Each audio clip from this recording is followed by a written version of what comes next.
Good afternoon, everybody. I'm gonna try to start uploading a few videos to YouTube, so bear with me here. I'm an amateur at this. First thing I want to send out is a video on a swap that I did between a 5.7 Hemi with the 8-speed out of a Dodge Challenger into my 1984 Dodge Ramcharger. I kind of wanted to go around and show you a few little highlights about what I did and how I handled it. I know your implementation might be a little different than mine, but maybe this will give you a few hints and tips and a few other things to go off of.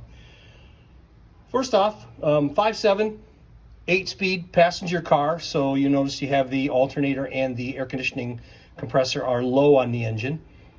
This causes some problems in this truck. For frame rail clearance over there on the right hand side. We'll talk about that in a minute or two.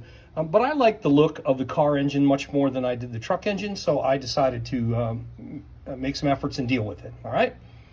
So first thing, a lot of my connections were done back in this rear corner here, and I used the Chrysler ECU crate kit along with Sound German Engineering 8-speed control system.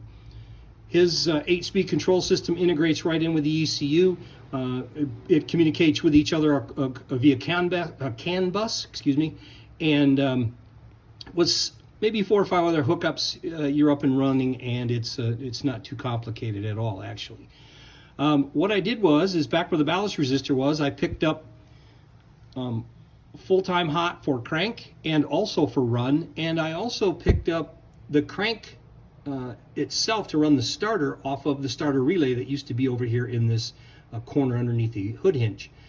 What you see there now is a relay used to run the backup lights. The 8-speed system doesn't have any problem pulling a relay, but it will not handle the amperage of the backup lights, so you have to add a relay. If we move forward, you can see battery. I did have to upgrade the battery. This vehicle came with a 550 cranking amp battery. This is an 850 now. Took just a little more to turn that Hemi over. All right. Next to that, you see K&N air filter. I kind of like the looks of this style air filter a little more than a cone air filter, so I went to the oval look. Plus, it kind of fits nicely right here in the package. I used Air-Aid universal inlet tubing you can buy at Jegs or Summit or any one of the major suppliers out there. Also fabricated a little bracket here to support the tubing, just in case the weight of the filter wanted to spin it. And behind that, you're also going to see a power steering pump from a 1999 Wrangler Jeep. Now, I chose this style pump because of its shape and size, because it's a Type 2 style pump, but it has a little lower output pressure to deal with the original steering box that is in this vehicle. There's been some reports out there, if you get a high pressure pump like used for a rack, that you blow the seals out of the pump. So I've been very happy with this, no problems. I also went out and shopped around and found a late model GM style vertical reservoir, and they go right together. It's the same style. It's a Type 2. As you'll do some research, you'll see. And I made the adapter block behind there. It's just nothing more than a piece of 1-inch thick aluminum milled down to the right thickness, and then the holes punched in and everything bolted onto the front of the motor. Brake booster connection there in the back just goes over to the back of the intake manifold like you would normally do. Throttle body's up front and straight in the center. That's one of the things I liked about the car engine. You have to add the air inlet temperature sensor right there or somewhere in the track ahead of the throttle body. And then below that, you'll notice a temperature sending unit right there into the bleed port of the water pump. That port is normally used to bleed air out of the system when you fill it first time. Well, that's where I added my factory gauge power sending unit. Now, remember, these engines run in the 200-degree range, and this vehicle was originally set up to run 180 as its normal temperature. So I had to put some resistors in the line to get the gauge to read in the center when it's at normal temperature, but everything seems to be working pretty good. Also, you'll notice this is a 2018 Camaro radiator and fan, and the fan is a pulse width modified controlled fan. It does not have an on and off, so to speak. It ramps up very slowly by temperature, and as the temperature rises and it needs more fan, the fan goes faster and faster and faster, okay? It has been controlled by the transmission controller. I know that seems a little strange, but that transmission controller is taking the temperature information from the ECU, and then it allows me to push out a pulse width modified signal and run the fan. This thing also does not have a radiator cap, so we had to add this holding tank, as you see here. This happens to be just an aluminum one from All-Star. Purchased it at Lane Automotive over on the west side of the state. It's kind of a miniature Summit. The lower hose, as you see down here, that is a connector that allows me to go from the 1 3/4 lower water pump hose to the 1 1/4 needed for the radiator. And also it allows that sump container here with the cap on it to drop its fluid down into that line on the input of the water pump. The alternator is from a Jeep. I don't remember exactly what year it is, but I modified it and scooted it over. As you can see, it's not in the normal position. I gained some distance on it, but not as much as I would have liked. I still had to trim the frame rail in this area down here. I would reach out and take a look at DIY Hemi's latest video that they've posted about alternators. They've got the specific alternator they give you, and it does get you some clearance, so you may clear your frame rail if you're using it in a Dodge truck or a Dodge Ramcharger. The ECU mounted here on the inner fender well because of length on the harness.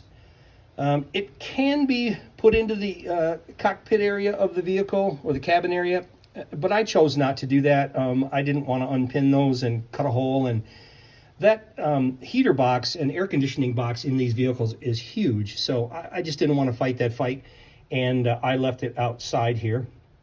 As you can see, the PDC, or the Power Distribution Center, is mounted in this location. This is part of the Hemi crate kit. It is your connections for, out of it comes the fan if you were running a normal fan. It also comes out, fuel pump comes out of here. You hook your main power line in from here, and it has relays and fuses and things inside it that associated with the ECU kit. That now lives in what would have normally been, this area would have been the washer bottle, and I had to move that. So I did. I had an old A-body washer bottle, as you see here. I put that back into use from one of my older vehicles. I had it on a 72 Demon. Let's see what else. Oh, the cap itself overflows into this generic bottle that I purchased from either AutoZone or O'Reilly's. I can't remember. They were... I was in there every day almost for the last 6 months. Also, when this Camaro radiator was used, I chose that because the fan assembly, I liked it. It was a very high-powered fan. And my old original radiator was plugged to some degree, so I decided just to go with that fan. I had to modify, make a few mounts. It wasn't very difficult. As you see down there, there's a little post mount it sets on. And I had to extend the radiator shroud just a little bit to get up here to keep this ram air effect going into the radiator. I'm very pleased with the radiator system. Runs at a very cool 203 degrees all the time, just like it should, going down the highway or idling and in traffic. Let's see. I moved the fuel rail system from one side to the other. I flipped it around. Normally the fuel intake would have been coming up the the driver's side, and now it's over here on the passenger side. I did this so I could drop down and go along this frame rail with 3/8 aluminum tubing all the way to the back to my tank.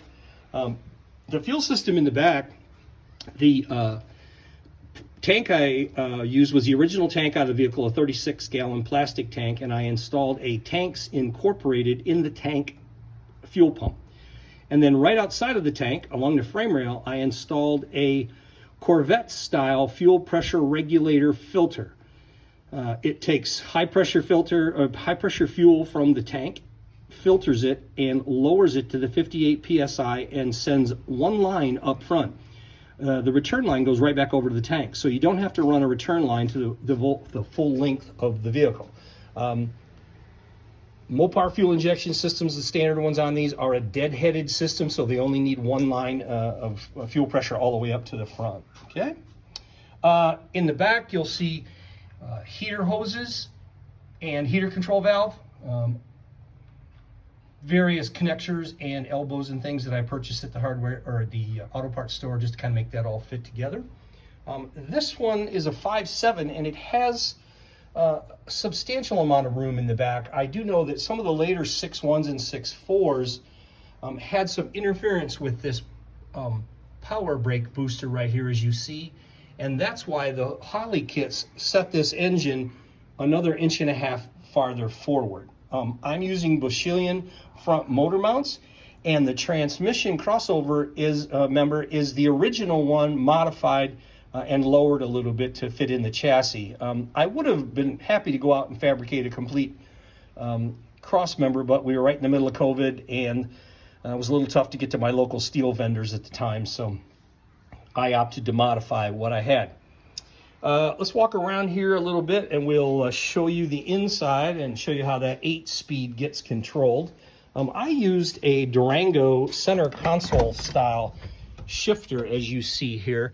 I mounted it in the center where a cup holder would have been. Cut a hole in the bottom of this center console for it to fit. Then I put a false front in the center console to allow me somewhere to hide all the wiring and the controller for the transmission. They are on the front side of this unit you see right here. Out of that, a diagnostic cable to hook to your laptop to program your transmission, certain things in your transmission if you care to. Took the shift lever out, it's gone. Grafted a later model speedometer from like an early 90s D100 or D150, I'm sorry, and reset the speedometer so that it reads the right amount of mileage for this particular vehicle. It is electric. There is electric signal coming out of your transmission controller from Sound German Engineering and allows you to modify the tire diameter, gear ratio, and you get to manipulate pulses per mile, and it comes right back and everything works perfectly. Let me fire this thing up.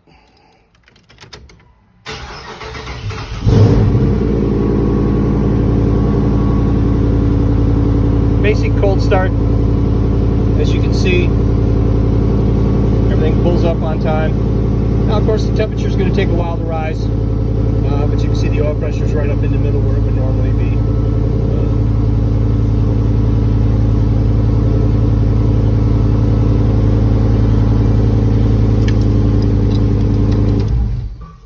If you're thinking about doing this, guys, I highly recommend it. Awesome power, great reliability, fun to drive. So far, I've been real happy. Had to have a drive shaft fabricated.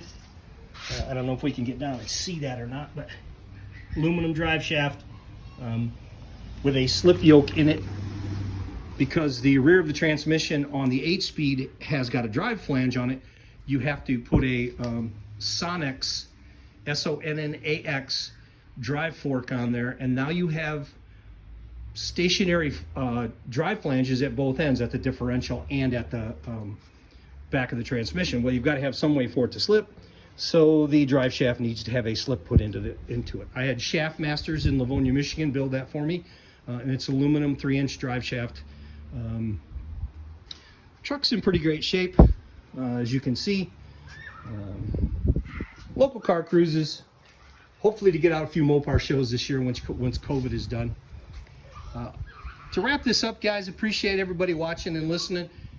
If you like it, give it a like in the thumbs up area.